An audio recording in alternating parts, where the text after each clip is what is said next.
Bonjour à tous, aujourd'hui vidéo assez spéciale pour vous parler de l'histoire tragique de Tom Simpson. Ce nom vous dit peut-être rien, mais le Britannique est un cycliste qui participe au Tour de France dans les années 60. Le drame est arrivé lors de l'étape mythique passant par le Mont Ventoux et on va voir ensemble les circonstances qui ont causé sa perte.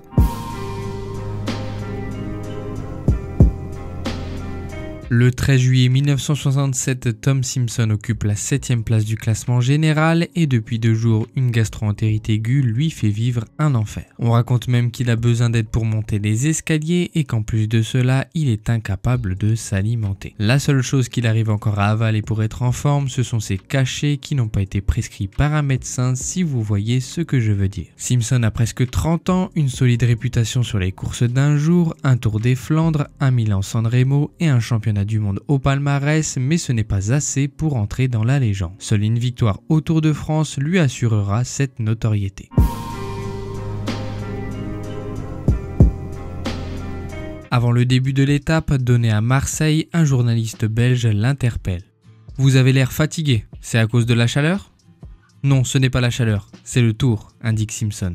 Au programme, 211 km sous un soleil de plomb vers Carpentras après un crochet par le Mont Ventoux. Simpson avait coché cette étape pour reprendre du temps au classement général et au moins assurer un podium. Quand le grimpeur espagnol Jiménez lance une attaque, Poulidor suit, pas Simpson qui se retrouve dans un deuxième groupe en compagnie d'outsiders au classement général. Un thermomètre accroché à la devanture d'un café indique 55 degrés quand Vin Denson, son coéquipier, y pénètre, prenant quelques bouteilles, les glisse dans son maillot et repart ravitailler son leader. Il faut savoir que le règlement de l'époque interdit aux coureurs les bidons d'eau car on croit que boire fait trop transpirer, mais naturellement les coureurs finissent les étapes déshydratés. Simpson pourtant a besoin de se rafraîchir et Denson lui tend donc une bouteille, la première qui vient, sauf que mauvaise idée, c'est du cognac.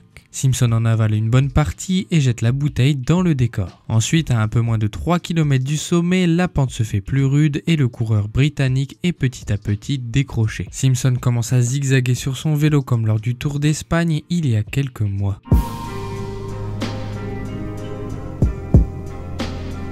Simpson, ne faisant que zigzaguer, tombe à terre. Aussitôt, les spectateurs se pressent autour de lui et son coéquipier Vin Denson fait mine de descendre de son vélo. Son directeur sportif l'a aussitôt arrêté et lui a crié « Va, finis la course, on ne va pas perdre 2 coureurs le même jour ».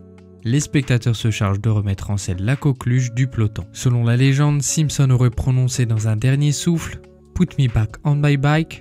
Remettez-moi sur mon vélo. Il pédale quelques mètres et s'écroule pour de bon cette fois. Le docteur du Tour, Pierre Dumas, passe par là par miracle et s'active aussitôt au chevet du mourant. 1 heure de massage cardiaque plus tard, un hélicoptère évacue Simpson vers l'hôpital le plus proche, sauf que c'est trop tard, les caméras ont filmé la mort en direct. De plus, des tubes de Tonédron sont découverts dans les poches du défunt, produits dopants ralentissant la sensation de fatigue. Allié à la chaleur, à l'alcool et à la déshydratation, voilà le cocktail fatal. À Harworth, le village de Nottinghamshire où Simpson a grandi, la vie s'arrête quand on apprend la nouvelle. Les magasins baissent le rideau quand le cortège transportant la dépouille du champion effectue son dernier voyage. Les enfants de l'école communale avaient été conviés à voir passer le cercueil, mais malheureusement la pluie est tellement forte qu'ils resteront à l'intérieur. Outre ses coéquipiers, un seul coureur de renom fait le déplacement, c'est Eddy Merckx. La tombe modeste ne sera enrichie d'une stèle copiant le motif de celle du Ventoux que des années plus tard.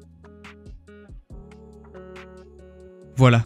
Même si le sujet de la vidéo est assez triste, j'espère que cela vous a plu. Si c'est le cas, n'hésitez pas à le faire savoir en mettant un j'aime et en vous abonnant. N'hésitez pas non plus à proposer des sujets de vidéos dans les commentaires. Et quant à moi, comme d'habitude, je vous dis à très bientôt.